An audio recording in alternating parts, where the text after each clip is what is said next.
Well, we got to practice a lot of stuff today. Zone offenses, some zone defense, and press offense and press defense that we hadn't seen or we hadn't done. So another productive day for us.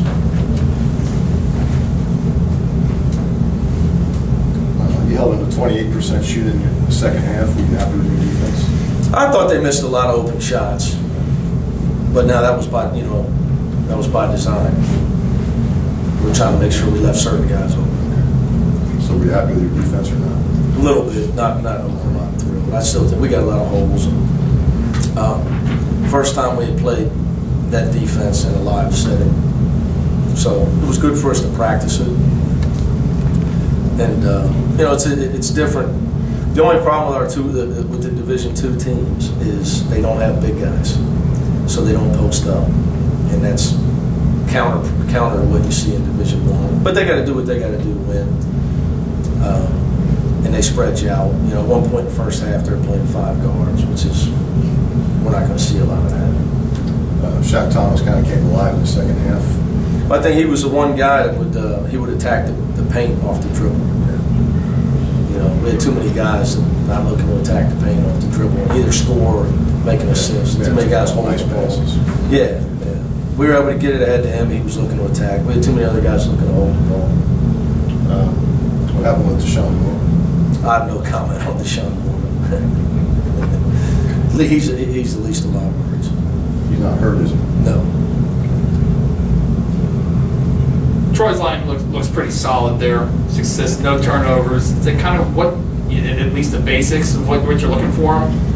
Yeah, I mean, he is our best passer. There's no doubt about that. But I still think, you know, there's too many times where he's wide open off the ball where he's not being aggressive. He's not stepping into a shot, or he's not looking to get open and attack. His defense is much better than it was a year ago. But, you know, again, there he's still improving. Gary Clark still didn't produce much today, or is he just still trying to figure things out? You know, they all are to an extent. Yeah, a little bit. You know, that obviously they were playing a lot of matchup zone and 1-3-1 zone, so we didn't get him the ball a whole lot. So I thought he had one opportunity to score where he brought in the first half. He brought the ball down, he threw in the lob, he brought it down. But he was more active today, so that's all I care about. Around here, hustle, attitude, playing hard, 1, 2, 3. You know, I thought he was active today. I thought he was trying to be active. I'm not worried about his numbers as much as his rebound numbers, which, you know, that's the biggest concern for me. He's got to get more rebounding. Octavius Ellis has been the one constant in these 2 games. Yep, and it's not a surprise because it's in practice. I mean, he's clearly, I told you earlier, he's clearly further along. You know, the fact that he's been here at this level and he's practiced and played at this level.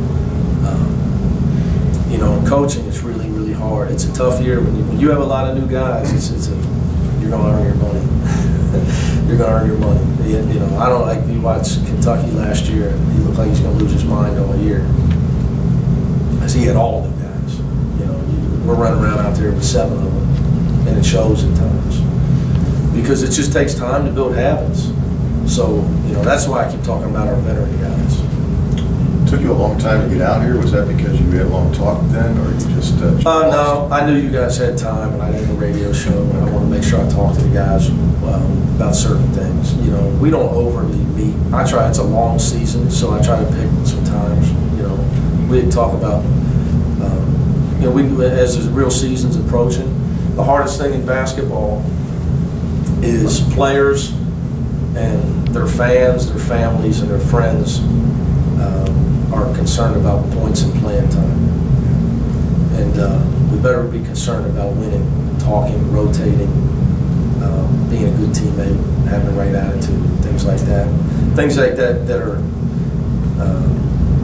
non-negotiable in our program. I told you, we could end up with Norman Dale with 4 guys on the floor before we have a bad attitude and don't have our mind on the right stuff. So, you know, I had a luxury last year because I had 3 guys who were their mind was on the minute, and they understood how hard it was to win. They were battle-hardened soldiers.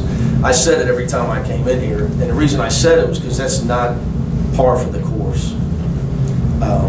So we just got to make sure that we got to start becoming that type of team. You know, the teams that embrace dirty work and their mind are on all the things that we just drew up on the board, like talk, defense, rebounding, hustle, togetherness, A to Z, that I just made them all put on the board. And then I go up and put in a different color and write points and playing time. You know, losing teams, they're worried about points and playing time individually. You got anybody right now who's kind of buying into that right now, who you really like that's doing it? We'll see. You know, I think I'm not a big believer in talk. You know, it shows. It shows by the film shows it.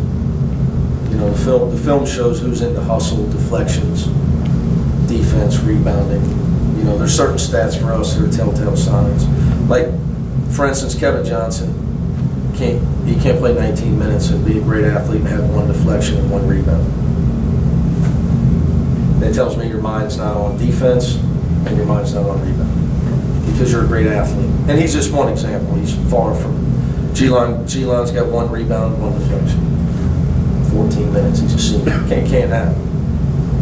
It just can't happen. You know, Corey's another guy. He's a new guy. He's got 1 deflection. So the deflection board tells me everything. Like you guys mentioned 3 guys, right? Guess who were the 3 highest deflection guys in the game? Octavius, Troy, Shaq Thomas. You mentioned 3 guys. So that's why we keep that stat. It tells you who's out there being active and out there playing hard and running around and scrambling. And then the other stat would be rebounding. So how do you feel about these guys with the season about though? We're going to be work in progress. And it's just the way it's going to be. You know, I told them we have enough basketball talent, but that doesn't mean you're going to win. You got to be a team that can get the W, get stops, get rebounds, make adjustments, be focused. You know, so obviously, as you can see today too, I'm trying to play everybody, to evaluate everybody and get everybody minutes and stuff like that. Because some of the guys I already know what they're capable of. You know, like G had a bad shooting day, but his finger popped out the other day on a shooting hand. He wanted to play through it, but that he shot the ball great all summer, all preseason. But he didn't show that today. I'm more worried about his 1 deflection, 1 rebound. So we'll see. You know, I think there's guys that are playing pretty solid, but you know, I'm more concerned about our defense. That's my biggest concern. It's like we shot the ball terribly from the 3-point line today, and you know, still, if we'd have made shots, it would have been a different game. But you can say that about them too. So, but we had good shooters missing open shots. And, you know, in particular, Kevin and Jermaine Sanders go 0 for 6. But we did. My concern is our lack. We should rebound the ball better as a bigger team. Like Quadri can't play 19 minutes without an offensive rebound. I think he had a couple where he was going to get it and he got fouled, but still. So we're just learning. We're learning. But it's just going to be progress. Got it. Thanks, guys.